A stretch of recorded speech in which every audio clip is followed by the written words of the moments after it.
بسم اللہ الرحمن الرحیم۔ یہ میرے ہاتھ میں جو میٹل کا چھوٹا سا سلنڈر آپ دیکھ رہے ہیں، یہ دکھنے میں بالکل معمولی سی چیز لگتی ہے، شاید کسی مشین کا پرزہ ہو یا کوئی بے ضرر سی چیز۔ ایک عام انسان اسے دیکھے تو شاید 1 سیکنڈ سے زیادہ نظر بھی نہ ڈالے، لیکن اگر میں آپ کو بتاؤں کہ اس سائز کی چیز کے اندر اتنی طاقت چھپی ہو سکتی ہے جو پورے کے پورے شہر کو دنیا کے نقشے سے مٹا دے۔ 1966 میں جنوری کی ایک سرد صبح دنیا ایک ایٹمی جنگ کے کنارے پر نہیں بلکہ ایک ایکسیڈنٹل ایٹمی بلاسٹ کے کنارے پر تھی۔ ایک ایسا ایکسیڈنٹ جس کا ملبہ آج بھی تاریخ کے اوراق میں دبا ہوا ہے۔ ایک ایسا حادثہ جس کے بارے میں امریکہ نے کئی دہائیوں تک خاموشی اختیار کیے رکھی۔ آج ہم بات کریں گے بروکن ایرو کی۔ یہ کوڈ ورڈ US ملٹری اس وقت استعمال کرتی ہے جب ان کا کوئی نیوکلیر ہتھیار غلطی سے کہیں گر جائے، چوری ہو جائے یا حادثے کا شکار ہو جائے۔ یہ کوئی فلم کا سین نہیں ہے، ایسا حقیقت میں ہوا ہے، اور ہسٹری کا یہ سب سے خوفناک بروکن انسیڈنٹ اسپین کے ایک چھوٹے سے گاؤں پالموریس کے اوپر پیش آیا تھا۔ کہانی کو سمجھنے کے لیے ہمیں 1966 کے جیوپولیٹیکل حالات میں واپس جانا ہوگا۔ یہ کولڈ وار کا عروج تھا، دنیا 2 حصوں میں بٹی ہوئی تھی، امریکہ اور سوویت یونین۔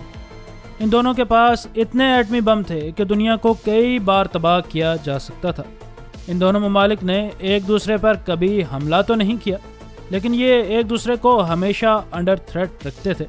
اسی خوف نے جنم دیا ایک آپریشن جس کو کوڈ نیم آپریشن کروم ڈوم دیا گیا۔ 1960 کی دہائی میں کیوبن میزائل کرائسس نے پوری دنیا کو ہلا دیا تھا۔ دونوں سائڈز کو ریئلائز ہوا کہ نیوکلیر وار ہونے کی پروبیبلٹی بہت زیادہ ہے۔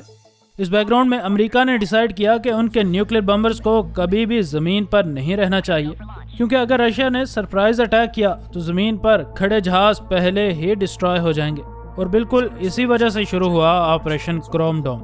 اس آپریشن کا مقصد سمپل لیکن خوفناک تھا۔ امریکن B-52 بمبرز جو کہ اس وقت کے سب سے طاقتور جنگی جہاز تھے، 24 گھنٹے ہوا میں رہیں گے۔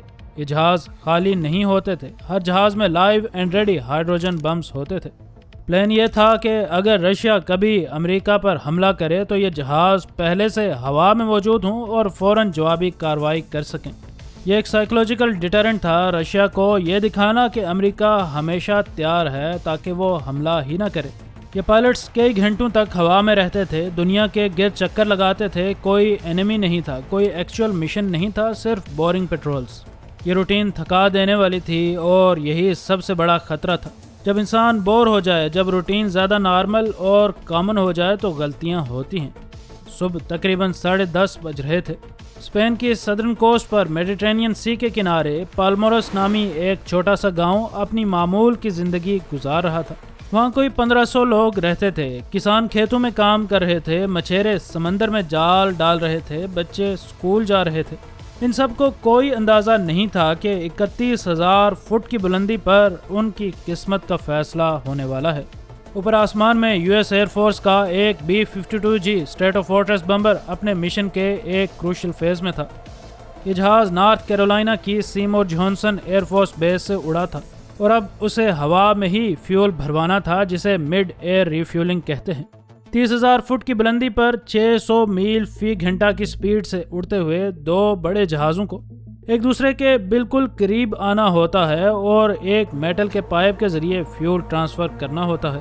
یہ ایویشن کا سب سے مشکل منور ہے، ذرا سی غلطی اور سب کچھ ختم۔ B-52 بمبر ایک KC-135 اسٹریٹو ٹینکر کے قریب پہنچا۔ کیپٹن چارلس وینڈروف جہاز کو اسٹیڈی رکھنے کی کوشش کر رہا تھا۔ ٹینکر پلین سے فیول کا بوم نیچے آیا، سب کچھ نارمل لگ رہا تھا، لیکن پھر ٹربولنس کا ایک اچانک جھٹکا لگتا ہے۔ B-52 بمبر تھوڑی تیزی سے آگے بڑھا۔ ٹینکر کی نوزل B-52 کے فیول پورٹ میں لگنے کے بجائے جہاز کی باڈی سے ٹکرائی، چنگاری نکلی اور پلک جھپکتے ہی ٹینکر پلین کے فیول ٹینکس میں میسو ایکسپلوژن ہوا۔ آسمان میں آگ کا ایک بہت بڑا گولا بنا اور ٹینکر پلین میں سوار 4 کریو ممبرز فوراً ہلاک ہو گئے۔ دھماکہ اتنا شدید تھا کہ اس نے B-52 بمبر کو بھی اپنی لپیٹ میں لیا۔ بمبر کے ونگز ٹوٹ گئے، فیوزلاج کے ٹکڑے ہو گئے، 30,000 فٹ کی بلندی پر جہاز ڈس انٹیگریٹ ہو گیا۔ 7 میں سے 4 کریو ممبر کسی طرح پیراشوٹ سے نکلنے میں کامیاب ہوئے، لیکن باقی 3 اس حادثے میں مر گئے۔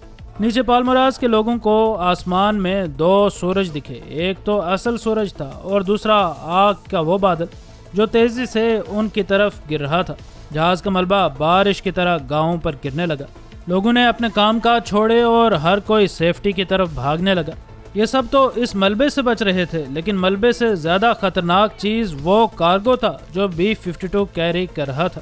جہاز کے ٹوٹنے سے اس کے بم کیرنگ بیز کھل گئے تھے اور اس وقت پالمراز کے آسمان میں 4 live B-28 hydrogen bombs free fall کرتے نظر آئے۔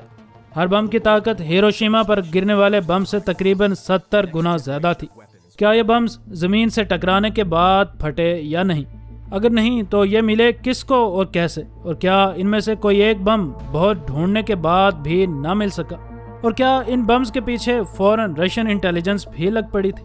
ان B-28 بمز میں پیراشوٹ لگے ہوئے تھے جو مخصوص بلندی پر کھلنے کے لیے ڈیزائن کیے گئے تھے تاکہ پلین ان کے گرنے سے پہلے دور نکل سکے۔ لیکن اس دن قسمت اور فزکس کا کھیل کچھ اور ہی تھا۔ ان 4 بمز میں سے صرف ایک بم ایسا تھا جس کا پیراشوٹ صحیح طرح کھل سکا۔ یہ بم المنظرہ ندی کے خشک کنارے پر جا گرا اور تقریباً صحیح سلامت رہا۔ ایک اور بم بھی نسبتاً صحیح حالت میں ایک کھیت میں پڑا ملا، لیکن باقی 2 بمز کا انجام بہت خوفناک ہوا۔ ان 2 نیوکلیئر بمز کے پیراشوٹ بالکل نہیں کھلے۔ وہ کسی پتھر کی طرح آسمان سے نیچے آئے اور پالمراز گاؤں کے قریب کہیں غائب ہو گئے۔ جب یہ بم نیچے گرے تو ان کے اندر موجود کنونشنل ایکسپلوزو، یعنی وہ بارود جو نیوکلیئر چین ری ایکشن ٹریگر کرتا ہے، وہ پھٹ گیا۔ شکر ہے کہ خود نیوکلیئر دھماکہ نہیں ٹریگر ہوا، ورنہ اس دن اسپین کا ایک بڑا حصہ خاک ہو چکا ہوتا۔ لیکن ایک اور مصیبت شروع ہو چکی تھی۔ ان 2 بمز کے پھٹنے سے ان کے اندر موجود پلوٹونیم 239 کے پارٹیکلز دھوئیں اور مٹی کے ساتھ مل کر ہوا میں پھیل چکے تھے۔ پلوٹونیم 239 انسان کا بنایا ہوا دنیا کا سب سے خطرناک زہریلا مادہ ہے۔ اگر اس کا ایک چھوٹا سا ذرہ بھی کسی انسان کے جسم میں سانس کے ذریعے چلا جائے تو اس کو کینسر ہونا تو طے ہے۔ پلوٹونیم کی ہاف لائف 24,000 سال ہے، مطلب یہ مادہ ہزاروں سال تک ریڈیو ایکٹیو رہتا ہے۔ پالمراز کے لوگ جو حادثے کی جگہ کی طرف بھاگ رہے تھے یہ سوچ کر کہ شاید کسی کی جان بچائی جا سکے، انہیں اندازہ ہی نہیں تھا کہ وہ جان بچانے کے چکر میں اپنی جان داؤ پر لگانے والے ہیں۔ ہر ایک سانس کے ساتھ وہ پلوٹونیم کے بہت باریک ذرات اپنے پھیپھڑوں میں انہیل کر رہے تھے۔ حادثے کے 14 گھنٹے بعد US ایئر فورس کی پہلی ٹیم پالمراز پہنچی۔ ان کے ہاتھوں میں گائیگر کاؤنٹرز، یعنی وہ مشینز جو ریڈیشنز ڈیٹیکٹ کرتی ہیں تھیں۔ ان کو یقین تو نہیں تھا، لیکن شک کی بنا پر جب ان نے اپنی سیفٹی کے لیے اپنے گائیگر کاؤنٹرز آن کیے تو ان مشینز کی تیز ٹک ٹک کی آواز نے سب کے ہوش اڑا دیے۔ پورا علاقہ ریڈیو ایکٹیو کنٹامینیشن کی گرفت میں آ چکا تھا۔ US ملٹری نے فوراً آپریشن بلو لائٹ شروع کیا۔ راتوں رات اسپین کے اس چھوٹے سے گاؤں میں ایک پورا ملٹری بیس کھڑا کر دیا گیا۔ ہزاروں امریکن سولجرز نے ہیزمیٹ سوٹس پہن کر ریڈیو ایکٹیو مٹی کو بیلچوں سے اٹھانا شروع کر دیا۔ ان لوگوں کو 2 سے 3 اسکوائر کلومیٹر کا علاقہ صاف کرنا تھا، لیکن اصل مسئلہ ابھی باقی تھا۔ ملٹری نے 3 بمز تو ریکور کر لیے تھے، لیکن چوتھے بم کا کہیں کچھ نہیں پتا چلا تھا۔ چوتھا نیوکلیئر بم بالکل غائب تھا، کسی کو بھی نہیں پتا تھا کہ وہ کہاں گرا۔ کیا وہ پہاڑوں میں کہیں دھنس گیا تھا یا کوئی اور طاقت اسے نکال لے گئی تھی؟ امریکہ کے لیے یہ صرف ایک بم کی تلاش نہیں، یہ عزت، سیکیورٹی اور موت کا سوال تھا۔ انہیں ڈر تھا کہ اگر یہ بم سوویت یونین کے ایجنٹس کے ہاتھ لگ گیا تو امریکہ کے نیوکلیئر ویپن ڈیزائنز کے سارے راز ایکسپوز ہو جائیں گے۔ تبھی ایک لوکل مچھیرا فرانسسکو سیمو اوٹس سامنے آیا۔ اس نے دعویٰ کیا کہ اس نے ایک بڑا سا سلنڈر جس کے ساتھ ایک چھوٹا سا پیراشوٹ بندھا ہوا تھا سمندر کے بیچوں بیچ گرتے اپنی آنکھوں سے دیکھا ہے۔ لیکن کیا ایک مچھیرے کی بات پر ایک لائیو نیوکلیئر ویپن کے معاملے میں یقین کیا جا سکتا تھا؟ میڈیٹرینین سی کوئی چھوٹی جگہ نہیں ہے، وہ بم ہزاروں فٹ گہرے پانی میں کہیں بھی ہو سکتا تھا۔ اور سب سے بڑی بات یہ کہ کیا وہ بم سمندر کی تہہ میں سٹیبل تھا یا کوئی ذرا سی حرکت بھی اسے ٹریگر کر سکتی تھی۔ US نیوی کے لیے یہ مشن ان کی تاریخ کا سب سے بڑا چیلنج تھا۔ انہیں ٹاسک فورس 65 درجنوں جنگی جہازوں اور نیول آفیسرز پر بنائی۔ ان کا مشن تھا میڈیٹرینین سی کی تہہ میں وہ ہائیڈروجن بم ڈھونڈنا جو غائب تھا۔ لیکن ایک بڑا مسئلہ تھا، سمندر کا وہ حصہ جہاں بم کی نشاندہی کی گئی تھی وہ کوئی ہموار میدان نہیں تھا، وہ سیارا نیواڈا پہاڑوں کا سمندری ایکسٹینشن تھا۔ پانی کے نیچے گہری کھائیاں اور آڑے ترچھے پہاڑ تھے۔ وہاں اندھیرا اتنا تھا کہ سب کچھ اندھا تھا اور پریشر اتنا کہ عام ڈائیونگ ایکوپمنٹ کسی کام کا نہیں تھا۔ یہاں کام آیا وہی مچھیرا۔ امریکن جنرلز نے شروع میں اس کی بات کو ہنسی میں اڑایا، لیکن جب انہیں ہفتوں کی تلاش کے بعد کچھ نہ ملا تو انہیں تھک ہار کر اس کی مارک کیے ہوئے پوائنٹ پر اپنی پوری ٹیکنالوجی فوکس کی۔ نیوی نے اپنی سب سے advance search and rescue sub marine کو یوز کرنا شروع کیا۔ اوپر زمین پر دنیا بھر کی میڈیا پالمراز پہنچ چکی تھی۔ لوگ سوال پوچھ رہے تھے، کیا ہم ریڈیو ایکٹیو ہو چکے ہیں؟ کیا ہمارا پانی زہر ہے؟ امریکہ اور اسپین کی حکومتوں کو ڈر تھا کہ اگر لوگ سچ میں گھبرا گئے تو ایک بڑا ڈپلومیٹک اور ٹورزم کرائسس کھڑا ہو جائے گا۔ اس ڈر کو ختم کرنے کے لیے ایک عجیب پی آر سٹنٹ کیا گیا۔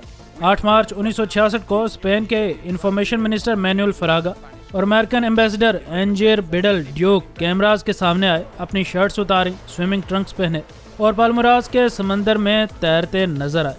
یہ سب دنیا کو دکھانے کے لیے کہ سب کچھ ٹھیک ہے، لیکن اصل سچ تو وہ تھا جو کہ پانی کے نیچے چھپا تھا۔ ایلون سب میرین کے پائلٹس کو 2500 فٹ گہرے اندھیروں میں ایک ڈھلوان پر بکھرا ہوا ایک بڑا پیراشوٹ نظر آیا۔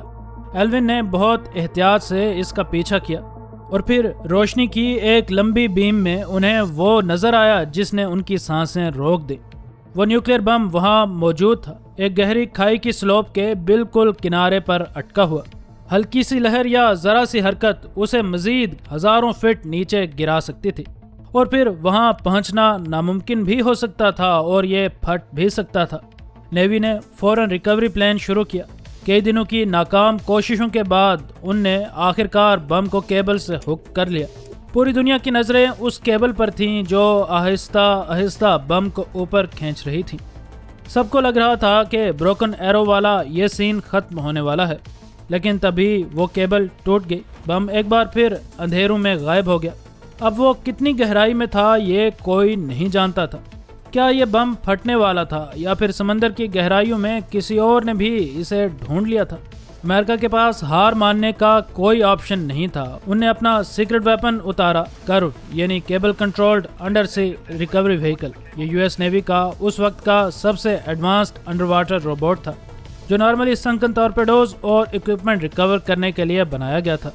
اب اسے اپنا سب سے بڑا امتحان دینا تھا۔ کرو کو پانی میں اتارا گیا۔ کئی اور دنوں کی مشکلات کے بعد 7 اپریل 1966 کو کرو نے بم کو ڈھونڈ نکالا اور اپنے میکینیکل ہاتھوں سے اسے مضبوط ہک سے پھنسا بھی لیا۔ جب وہ بم یو ایس ایس پیٹرل جہاز کی سرفس پر آیا تو وہاں موجود ہر آفیسر نے سکون کی سانس لی۔ 81 ڈیز کی یہ ڈیپ سی جنگ آخرکار ختم ہوئی۔ یہ وہ بم تھا جس کی وجہ سے امریکہ کی راتوں کی نیندیں اڑی ہوئی تھی، جس کی وجہ سے دنیا بھر کے نیوز پیپرز میں سنسنی پھیلی ہوئی تھی۔ اب وہ امریکن نیوی کی کسٹڈی میں تھا۔ امریکہ کے لیے یہ ایک بڑی فتح تھی، لیکن دنیا کے لیے تو یہ کہانی ختم ہو رہی تھی، جبکہ پالمراز کے لوگوں کے لیے یہ قیامت کا نیا آغاز تھا۔ اس مچھیرے کو امریکہ نے اس خدمت کے بدلے میں $2000 کا انعام دیا۔ اس مچھیرے نے یہاں ایک بڑا عجیب کام کیا۔ اس نے کہا، میری اتنی بڑی ہیلپ کے بدلے بس $2000۔ اس نے اس ناانصافی کے خلاف امریکن گورنمنٹ پر مقدمہ کر دیا۔ وہ ٹھیک بھی تھا۔ میری ٹائم لا کہتا ہے اگر کوئی خزانہ کسی کو ملے جس کی وہ شخص نشاندہی کرے تو وہ شخص اس کا 1% رکھ سکتا ہے۔ امریکن سیکرٹری آف ڈیفنس کے مطابق اس بم کی قیمت $2 بلین تھی اور فرانسسکو اس کا 1% یعنی $20 ملین مانگ رہا تھا، لیکن بعد میں کورٹ آرڈر کے تحت اس کو پے کیا گیا، اور کتنا پے کیا گیا یہ انڈسکلوزڈ ہے اور اس کے بارے میں آج تک کسی کو کچھ نہیں معلوم۔ بم تو نکل گیا، لیکن زمین کا کیا ہوگا؟ امریکہ نے کلین اپ آپریشن شروع کیا۔ انہیں پالمراز کی 1400 ٹنز ریڈیو ایکٹیو مٹی کھودی اور انہیں میٹل بیریئرز میں بند کیا۔ یہ مٹی اسپین میں نہیں رکھی گئی بلکہ اسے جہازوں کے ذریعے امریکہ کے سیوانا ریور سائڈ ساؤتھ کیرولائنا لے جایا گیا تاکہ وہاں اسے پرماننٹلی دفن کیا جا سکے، اور پھر دنیا نے چین کی سانس لی کہ سب ختم ہو گیا ہے۔ لیکن کیا 1400 ٹنز مٹی کافی تھی؟ دہائیاں گزر گئیں، امریکن فوجی واپس چلے گئے، پالمراز کے کھیت دوبارہ آباد ہو گئے، لوگ ٹماٹر سبزیاں اگانے لگے اور اپنی زندگی میں واپس لوٹ آئے۔ باہر سے دکھنے والوں کو لگتا تھا کہ سب ٹھیک ہو گیا ہے، لیکن کچھ چیزیں دکھتی تو نہیں ہیں لیکن وہاں ہوتی ضرور ہیں۔